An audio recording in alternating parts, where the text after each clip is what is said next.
Hi guys, it's Bella, and another day in lockdown life in a little flat we're staying in. We're okay, we're fine. How about you? How are you doing at this time? And bearing up, and how are your families? And I know there's some of you that must be in, by the sheer amount now that some of you must be so affected, and my heart goes out to all of you. It really does. It's a very, very scary time. But as I said, I'm trying to pop on daily if possible. Days that I don't put ordinary videos up, just kind of cheer us up in this time, and something to say to each other, so that we know we're all in this together. So the particular video I've got today, I was thinking, what can I do? What can I do? Because I'm trying to think of amusing things as well, And I was thinking about looking up, and to keep myself amused as well, I was thinking about looking up about the year I was born and what could I find out. And I thought, well, as I was thinking about it, I thought it was something that you guys could do as well, isn't it? It's really interesting about the different things that were about the year you were born. And some big things happened the year I was born. But I wrote down a few just little, everyday facts, nothing major, but just little things that happened the year I was born, and this was something we could do together. Now, the perfume, I was born in May 1955, and the most popular perfume, best-selling perfume at that time, was a perfume called Worth. I believe it's still available, but by the picture, and I'll insert a little picture, I can see, I think the original one was just called Worth. I don't know if Worth was the company or the actual name of the perfume. I think the first one, which was out in 55, was just called Worth. But apparently it's still available and it's still popular, so I'll have to look into that, won't I?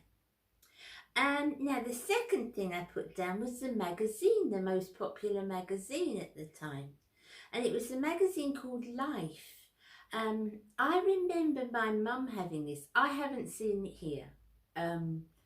I don't recognise it on the shelves. Maybe it's because I'm not looking for it. I don't know. But it was a magazine called Life. And on the front of the one that was my birthday, which is in May, it was the dancers from Oklahoma, and I managed to get down a copy of that, and I'll put a picture of that in for you. So that was the magazine that was out the week I was born.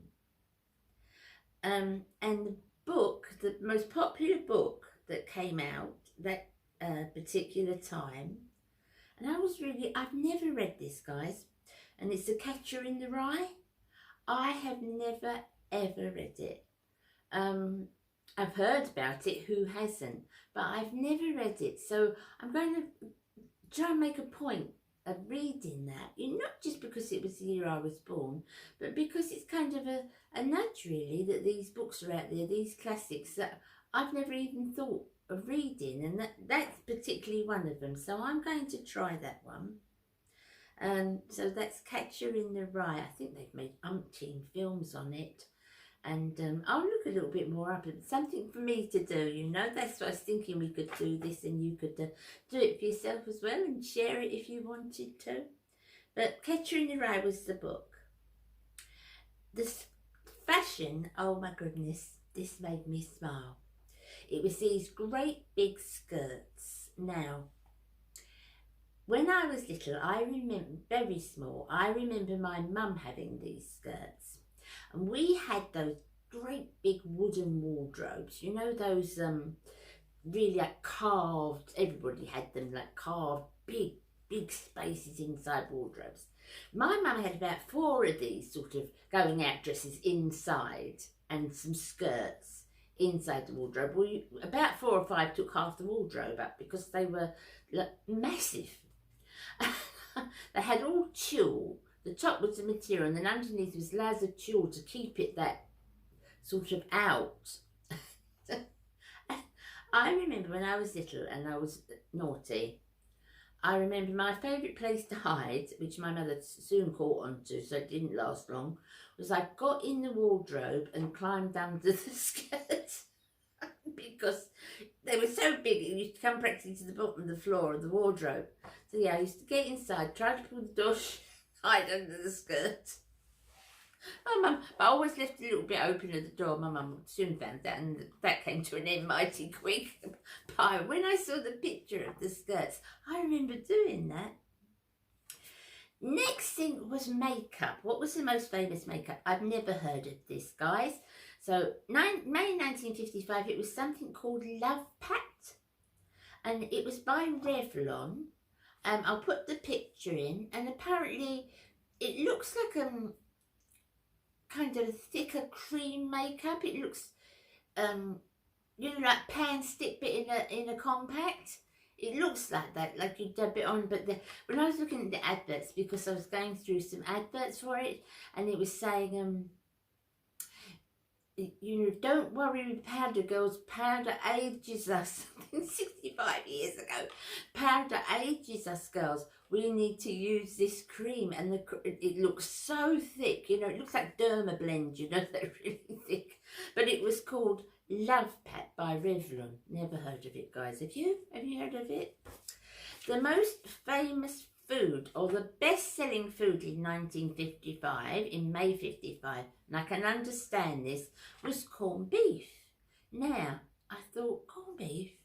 But when you look back, when I think back on it, really, 1955, we were past rations, so we didn't have the ration books anymore when I was born. But I think the country was still sort of recovering from that time. So people were eating a lot of things that now, obviously, they like corned beef and mash and spam and chips and fries and things like that. They were more sort of getting the country back together, and I guess it was the same in America. So anything like corned beef or spam, I can understand at that time would have been very, very popular. And corned beef's still popular here, but I've got to tell you, it's nothing like it was then, because I looked up some different articles about it, and it was all fatty and all. But this is an old tin, not mine personally, a tin from the time. I thought I would put up different what corned beef looked like, and I thought, oh my goodness, you all know what corned beef looks like. But this was the tin that I could find that was available in 1955, so it's a very old picture. The next thing, the song that was #1 in May 55 was by Prado. I think he's called Prado. It's an instrumental song, and I think it's played, what I can hear, I think it's the clarinet, and it's called Cherry Pink and Apple Blossom White. Does anybody even know that song? I thought, well, I've never heard of it, what's that? So I played it, I found it on YouTube and I played it, and I had heard it. I remember when I was younger, I had heard this song. It's one of those type of songs that's used in adverts and things like that. But I've definitely heard it. I wanted to play a little bit for you, but I thought, no, I better not, because I'm not sure where YouTube stands on that, even if I play a few seconds. So, but you would have heard of it. You would have definitely heard of it. It starts off with this big saxophone sound. I think it's a saxophone. But you would know it if you heard it. And let me know if any of you know it straight away without listening, if you know that song. Cherry Pink, well, it's not a song, it's an instrumental. Cherry Pink and Apple Blossom White, let me know. Now, the final thing is a film. The most famous film at that time, or that was popular at that time. And I've heard of this, and this, like the Catcher in the Rye book, this is a film that I know and have heard of 1,000 million times, but never yet watched it. And today I'm going to make a point of trying to find it if I can. if I can find it somewhere online. And it's a film called Rebel Without a Cause, and it was with James Dean. Now, I remember hearing about James Dean when I was young, and how he had the motor car accident, I believe he had, and he died. And I think he died before the release. Don't quote me because I'm not 100% sure. I think he died before the film was actually released. He finished making it, but before it was released, I believe. But that might be just what I've read into it. But it's so iconic. And if you go online and look at the Rebel Without Cause, there's that masses of information, and it's really, really interesting because it's one of the films that first introduced Rebel Without Cause. So it's one of the first films that introduced to glamorous Hollywood, I guess, and you know, that stardom type of thing. It's a rebel.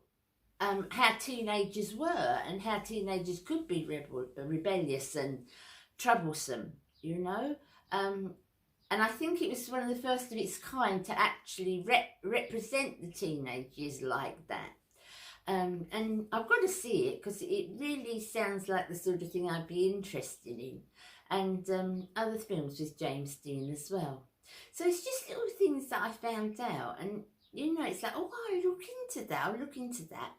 And, you know, while we're trying to find something to do at this time, just thought it was extra little something we could put in that might interest us. So see if you can do it for yourself, if it interests you. And also if you want to share it with me, that would be great. I will see you again in my next rambling video. Please stay safe, guys. Stay indoors if you possibly can. Just stay indoors because me and Baz are not going out at all. I know it's hard. It's so difficult. And especially, well, not especially for us, but with us in this little flat because we're used to a bigger house, you know. And we're falling over each other. But listen, we're alive and we're well. So sacrifices have to be made, and it's better than the sacrifice of a life of someone, isn't it? So we're indoors and doing the best we can, and I hope you're doing the same. I'll see you again tomorrow. You take care of yourselves, and I love you, and thanks for coming here with me. Thank you. Bye.